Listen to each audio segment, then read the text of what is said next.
Good day and welcome to our daily news roundup on Atlantic TV. I am Michael Gobadia. Here are our top stories. Federal government destroys 2,800 illegal weapons. Total now hits 19,000. ADC demands probe of INEC, Lagos CP over pro-Tinubu activities. And FCCPC warns against fragmented electricity market regulations. And on the foreign scene, Kyiv residents protest delayed bomb shelter. Talking sports, Commonwealth Games, Onewichi wins shot put gold for Nigeria. Now to the news in full. The federal government has destroyed 2,819 illicit and decommissioned small arms and light weapons in Abuja, bringing the total number of illegal weapons removed from circulation to about 19,000. Now, the exercise is part of efforts to curb the spread of illegal arms fueling terrorism, banditry, and kidnapping.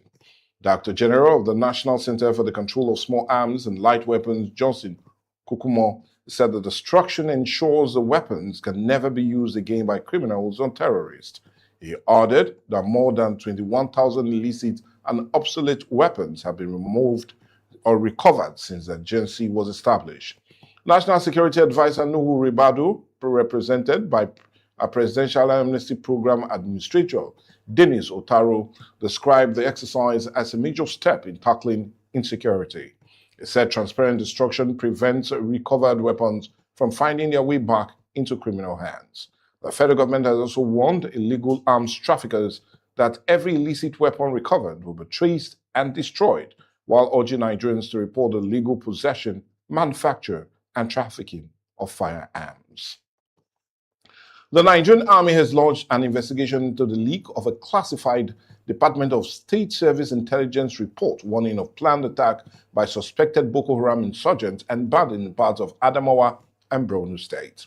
Sources said the confidential documents sent by the DSS to alert troops to the threat was leaked after he had been received and registered by the 232 Battalion in Yola.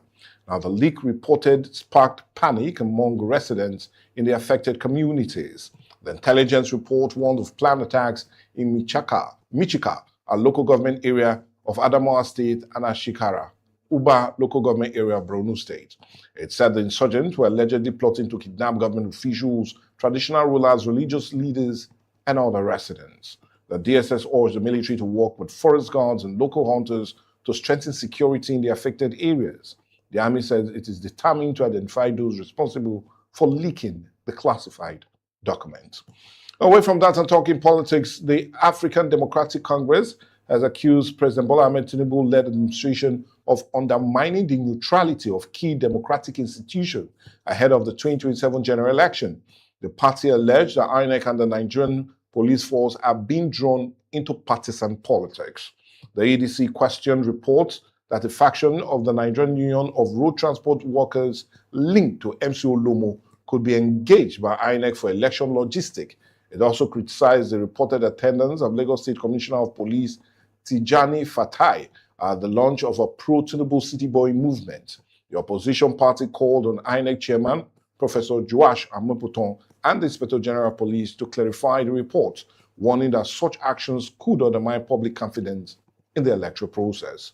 INEC has maintained that it remains an independent electoral body, while the Nigerian police force said it's committed to political neutrality. At the time of this report, neither institution has responded to the ADC allegations.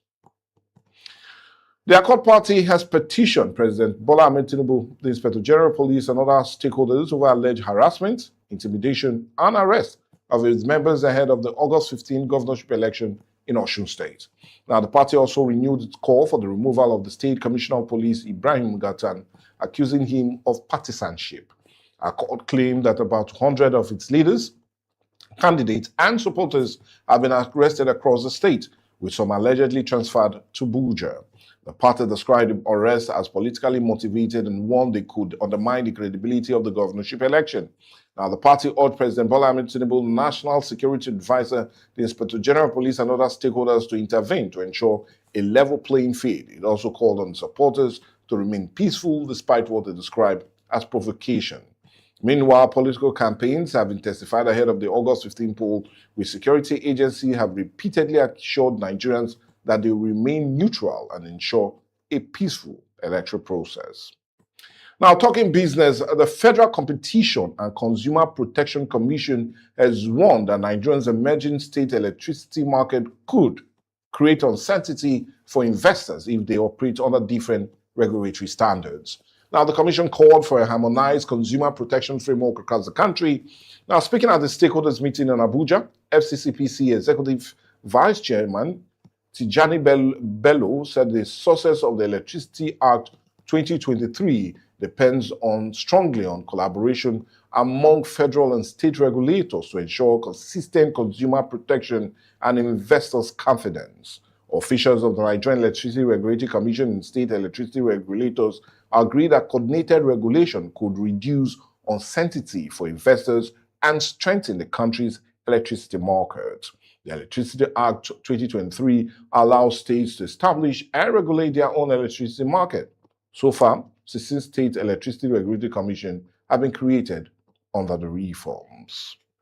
Still talking business, the Nigerian National Petroleum Company Limited has deployed more than 1,000 young professionals into its workforce after completing a one-year internship, intensive training, and evaluation program.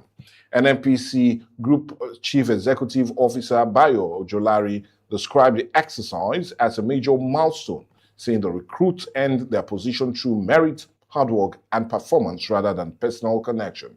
Ojolari encouraged the new employees to create ideas, take responsibility for their development, and uphold the values of excellence and fairness as the company continues the transformation under the Petroleum Industry Act.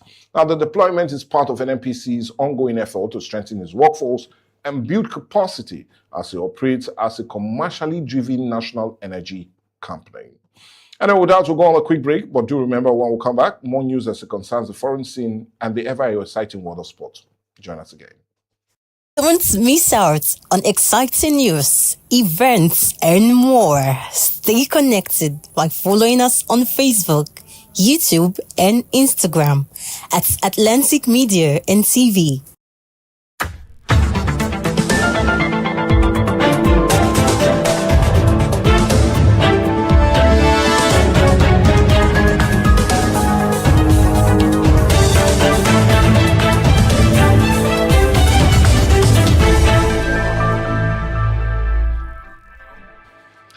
And on the foreign scene, residents of Ukraine's city Kyiv have protested outside a school demanding the opening of a bomb shelter that was due to become operational last year. Now, the demonstration comes as Russian missiles and drone attacks on the city intensify, raising concerns over the availability of safe shelters for citizens. Protesters accuse local authorities of complicity, saying delays in completing the shelter have left residents vulnerable during repeated air raids. The renewed attack has heightened pressure on officials to improve civil defense infrastructure and ensure better protection for the public. At least 34 workers have been killed in a methane gas explosion at a coal mine in Pakistan, Balochistan province. The rescue teams were continuing operation to search for more miners believed to be trapped underground. Now, the blast occurred on Thursday near the provisional capital, with emergency responders working throughout the night to recover victims. Authorities said the cause of the explosion was methane gas. However, they have not confirmed how many miners were inside the mine when the incident happened. Now, mining accidents are common in Pakistan, particularly in the resource-rich area, but undeveloped Pakistan region, where safety concerns remain a major challenge.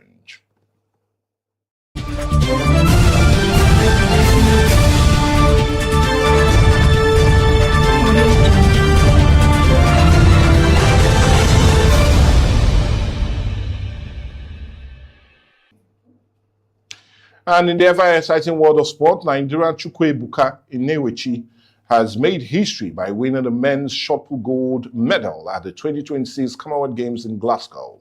Now, his competition-winning throw of 21.07 meters made him the first Nigerian to claim gold in the event. Now, the 33-year-old produced a decisive throw on his fifth attempt, overtaking defending champion Tomo Wash of New Zealand, who settled for silver. England's Scott Lacan took the bronze medal. Now, the victory marks a major milestone for Onyewuchi, improving on the silver medal he won in 2018 and his fourth-place finish at the 2022 Commonwealth Games. Now, the gold medal also boosted Nigeria's tally at the Games to 15 medals, made up of 8 gold, 5 silver, and 2 bronze.